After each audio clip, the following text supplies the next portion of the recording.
Hello guys, this is Cuillin, and this is yet again my Facebook feed. For some inexplicable reason, yesterday I decided to look at this feed and see what I can find of interest. I must have been very bored and my mind must have been addled by lack of sleep or something. So here I was. So first things that I see are something that we're not going to see because they're up there and I can't be arsed to scroll up.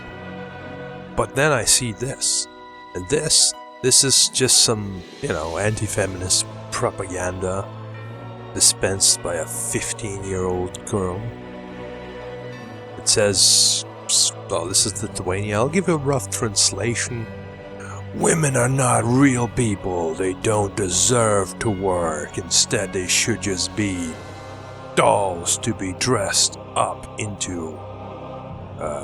What are these called? Basically, whatever this is, as a piece of. It's a dress. It's a dress. In dresses. Very interesting that I would find this random stuff in my Facebook feed. What else do we have here?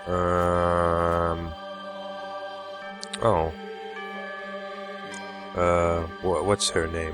I think her name is Hillary Clinton, but I'm not sure. There we go. They're comparing their holes or their preferences for holes. Anyway, what else do we have here? Oh yeah, this guy is singing "Let the Bodies Hit the Floor." I remember that. Here's some scientific stuff about how hugs are healing as long as it lasts for 20 seconds. What's the source of this thing? Let's see. It's some random website called No, it's not Sounds of Encouragement. The link says Soencouragement. Whatever that is. Yes, I believe you should trust this website. Look at this trustworthy face. Also, you should kiss for 10 seconds. Yes, absolutely. Moving on. What the hell? Didn't notice that one last time.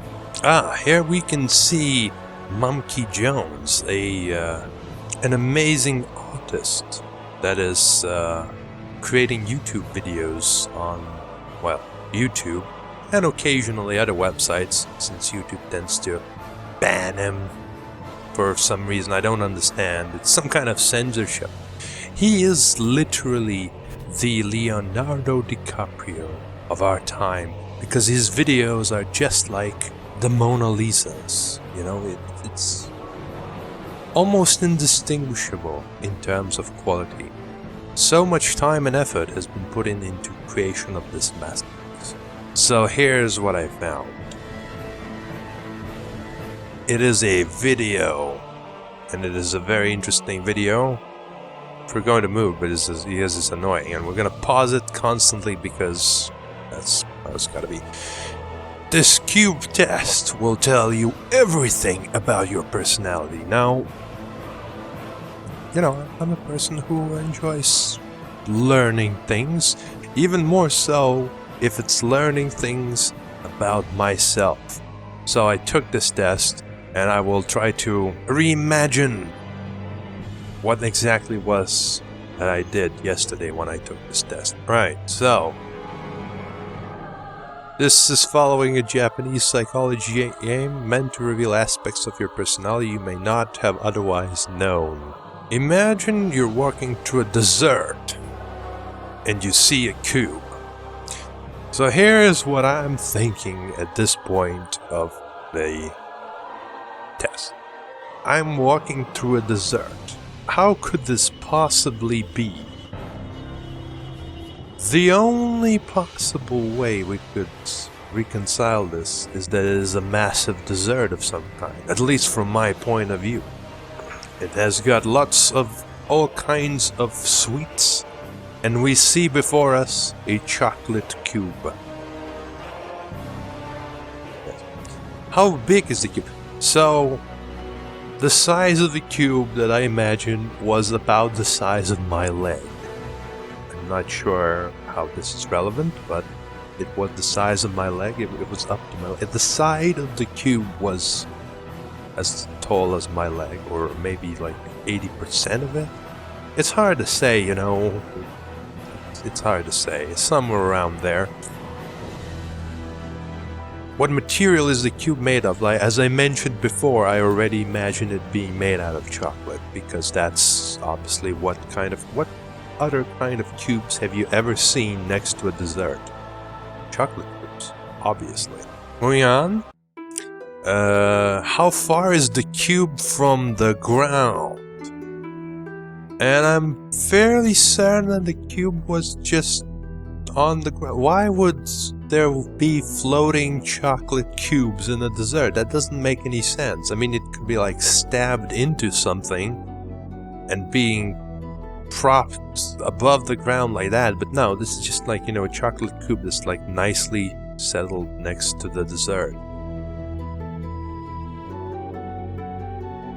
Somewhere near the cube, imagine a ladder. Alright, this is a little bit of an odd request, and I thought to myself, what kind of ladder would it be? And since I've been watching a lot of Extreme Dark Souls, the only thing that came to my mind at that point was the ladder in Undead bonfire room. It's that ladder, you know, that you can't see. But eventually you go, you know, up there, you kill the Taurus demon, and, you know that ladder.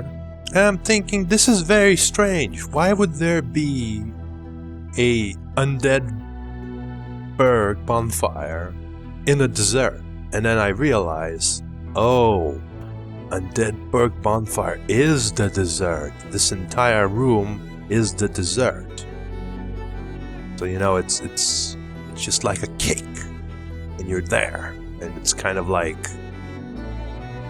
all candy and stuff. And the chocolate cube is actually just a prop for a box. You know, there's a bunch of boxes in that room, at least there should be. So those are the boxes that the chocolate cube was. They were just there. And yeah, that's the ladder. It leads up to the dragon. I'm not sure if the dragon is part of the dessert, but possibly. Where is it in relation to the cube? Now this is a tough question because I don't remember the Undeadburg's bonfire room layout that well, but it's somewhere in the vicinity. I mean, it's not like miles away, it's just right there, you know, you just stand up from the bonfire, there's a box nearby, and then there's a ladder. It's close. It's pretty close. What is the ladder made out of? Oh, well, the ladder is made out of, obviously, of, and I forgot the English name, I had to look this up. It's honey cake. Honey cake. It's made out of honey cake. I don't know why, but that's the only material close enough that I could think of that would make sense. For your interest, by the way, the Taurus demon, which you have to beat to get to this bonfire, is also made out of honey cake.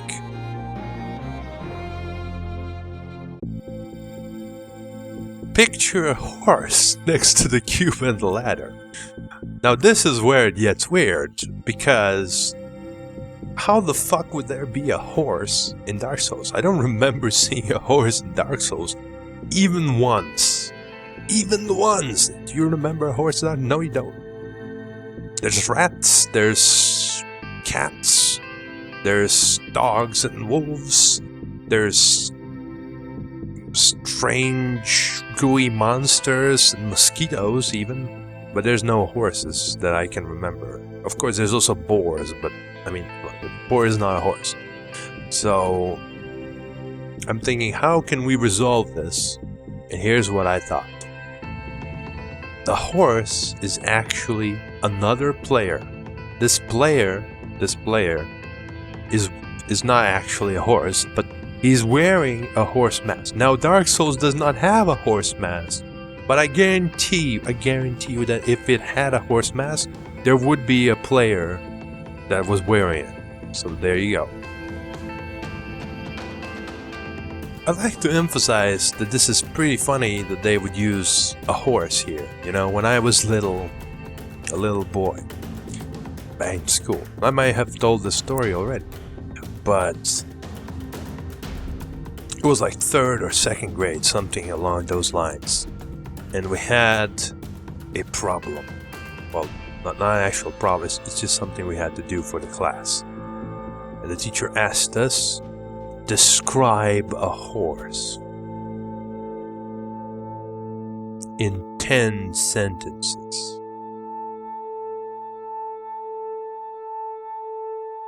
I'd like to just think about it. You're asking a 2nd grade person who may have not even seen a horse in his life to describe a horse.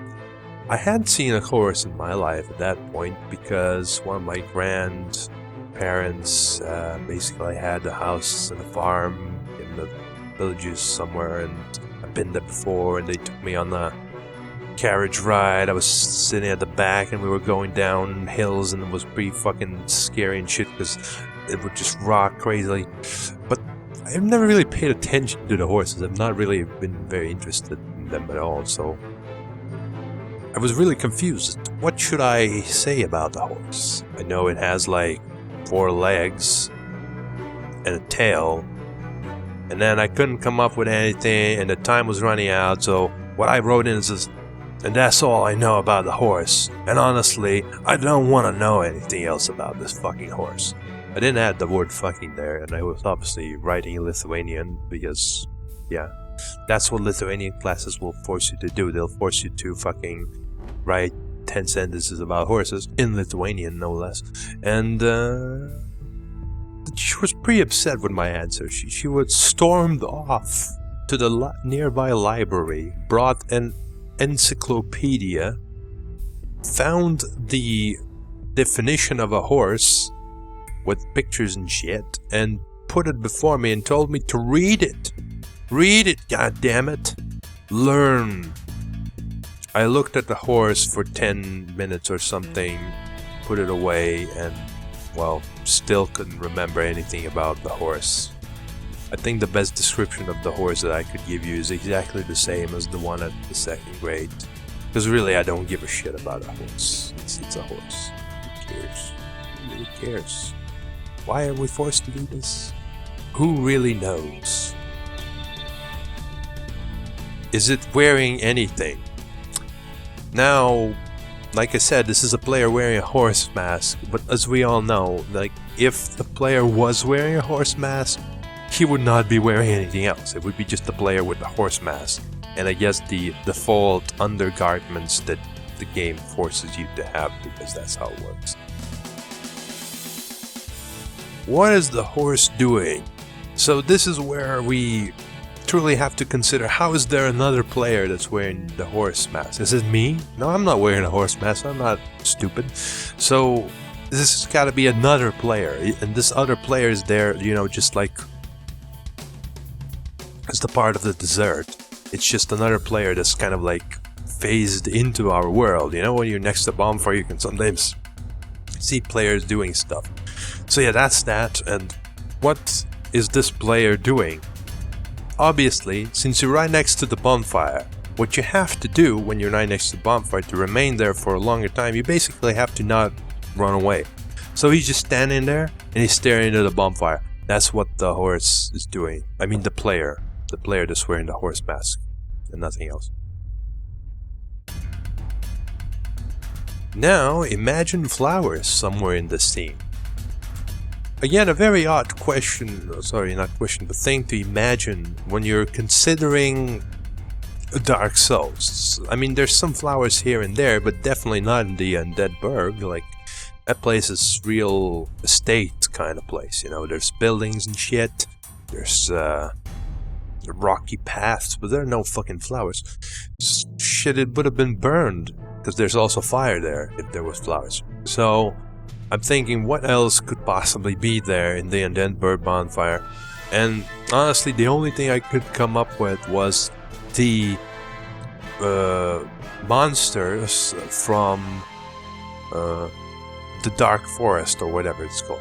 Yeah, So, for some reason, in the Undead Bonfire, there's a monster from Dark Forest. Yeah, that's what I thought. The best thing I could come up with for this question. How many are there? Well, obviously, since this is such a rare thing, I would have never even thought to consider more than one. How the hell would you even do this? Like, what I thought, how would you get a fucking Dark Forest monster all the way to Undead Burg Bonfire? And the only way I thought of is maybe you could just, like, you just kick it. You just go all the way to the Dark Forest, get the first one, just keep kicking him, and keep kicking him, and keep kicking him, and eventually you would just, you know, kick it all the way to the Undead Burg Bonfire. It's pretty fucking hardcore stuff here. But you could potentially somehow do it. But I see absolutely no way you could do that more than once. That would be ridiculous. Absolutely. How far away are they from the cube? Now, the way I imagine this is, since we're still kicking him, he's getting there, but he's not really getting into the Undead Burg Bonfire. We're just kind of close by. Like on the bridge. You know, the bridge connects to the next area. On that bridge, we're just kicking it on that bridge. So it's a decent distance away, not too far. You could see it from the bonfire, I think. Well, obviously you can see it from the bonfire. I mean, not if you were, like, behind it, because there's a wall, but, you know what I mean.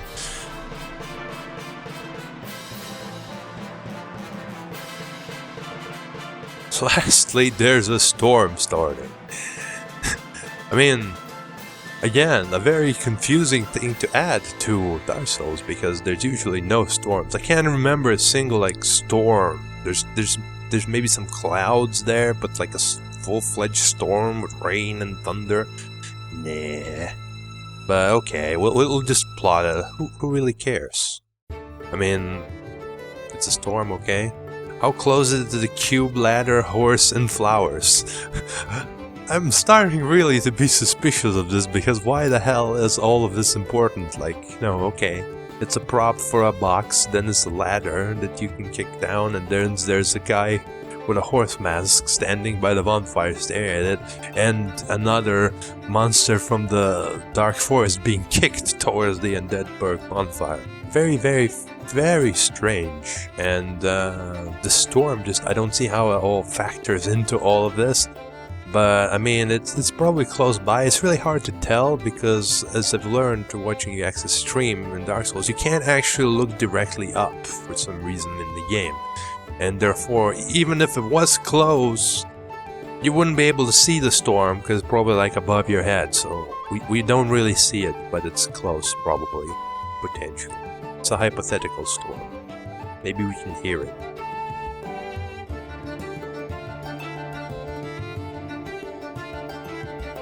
Are you scared of it? Well, like I just mentioned, we can't see the storm, and we're really fucking busy kicking the damn Dark Forest monster into the Undead Burg bonfire room.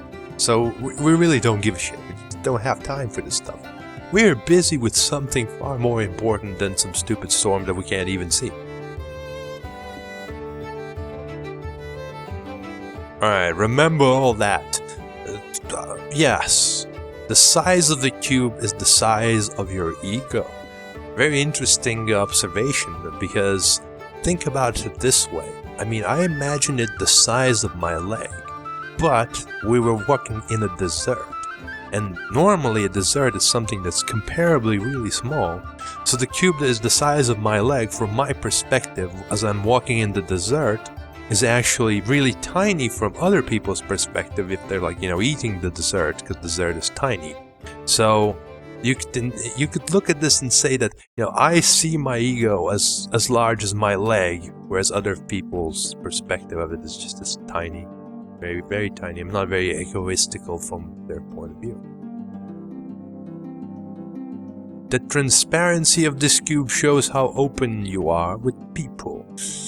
I mean, chocolate cube is not very transparent, unfortunately. I don't think there's any chocolate that you could see through. That would probably be no longer really chocolate in that case. So, there we go.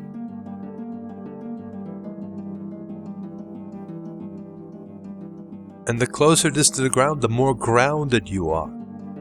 Very interesting. I mean, it was straight put on the ground because it's a prop for a box. And I don't know. I mean, I guess if I get struck by the storm then, since I'm grounded, I will not actually take any damage. So if you're imagining your cube floating, you actually are at risk of getting thunderstruck and dying from it, apparently. Whereas I would get away with just a few scars. The distance between the ladder and the cube shows how close you are to your friends. So, I mean, it's pretty close. It's in the same room of Undead bonfire. I mean, it's literally not like, you know, as large as this. It's like just a thing to get up there. I mean, it's not like kick down. I guess I could go and kill the Taurus demon and then, you know, kick it down for my friends or something. I guess that works.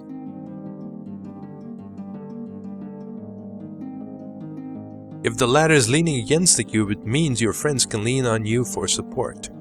I mean, here I'm thinking, how the hell would... I mean, even from my perspective, this chocolate cube is the size of my leg. Why the hell would my cube need a ladder to it if it was the size of my head? Can you imagine, like, this cube that's, like, you know, the size of a leg, and there's a fucking ladder just propped on it? It's like the ladder from the Undead bonfires. It's like this massive fucking ladder that just goes up to nowhere. Maybe it fits when you, like, you know, when it's not kicked, it's kind of smaller. Maybe then it kind of makes sense, but then you kick it, and that would cause the ladder to expand and the cube to fly away. It doesn't make any sense. This is very weird. But again, like I said, I can just kick it after I kill the Taurus demon, and yeah, I can do that for my friends. I can kick that bonfire, that ladder, what the hell. The sturdier the material, the stronger your bonds to people. I mean, honey cake is not a very strong material, but let's think about it. It is a dessert. It is meant for eating. There's nothing in a dessert that you can actually have sturdy. Like, I can't imagine it being sturdy. Even if it was something like candy, it would still be pretty brittle, even if, you know, it break into pieces rather than just being mushy. So I don't know. I would say that among the possibilities of choices, you know, among the possibilities of material in a dessert, it's relatively decently... Well, I don't know. It's kind of mushy. It's on the low end side of the sturdiness, I would say, but not the least sturdy, I guess. It's probably something less sturdy. The horse being tied up or saddled means you like more control in a relationship. Well, trust me, this other person that's wearing a horse mask is not tied up or saddled in any way. He's just like I said, standing there looking at the bonfire and not giving two shits about anything. And the wilder the horse, the wilder you like your relationships. Well, if nothing else, we can admit that a horse that is just a person wearing a horse mask and nothing else is pretty fucking wild. It's pretty fucking wild. The more flowers you picture, the more kids you want. Well, I only pictured the one monster from the Dark Forest, so I guess that's kind of true. You don't really want that many, probably. It's not a very good idea to have a bunch of flowers. I mean, kids, yes.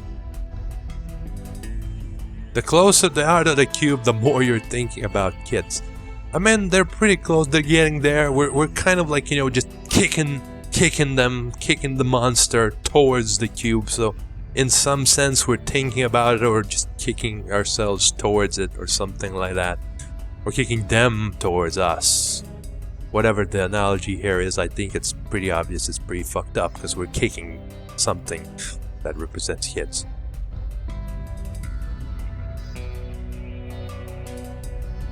The storm represents stress. Well, I mean, we can't really see the storm, so it's really hard to judge if it actually is of any merit. I mean, it's there probably somewhere. I don't know. The closer, more threatening it is, the more stressed you currently are. Well, it's kind of looming above, I suppose, at least said, because I can't really see it, because I'm busy kicking my kid towards my cube or something. And, I don't know, it's not really threatening because I'm too busy doing that. It's too busy. When you're kicking your kids towards your hypothetical egotistical cube in the middle of Vandenborg, you can't really be worried about hypothetical storms that are potentially forming about your head. Now can you? Was this test accurate? I'd say it's pretty decent. It's pretty accurate, I guess. Anyway, this is how you figure out what your personality is. Thank you guys for watching, and see you later.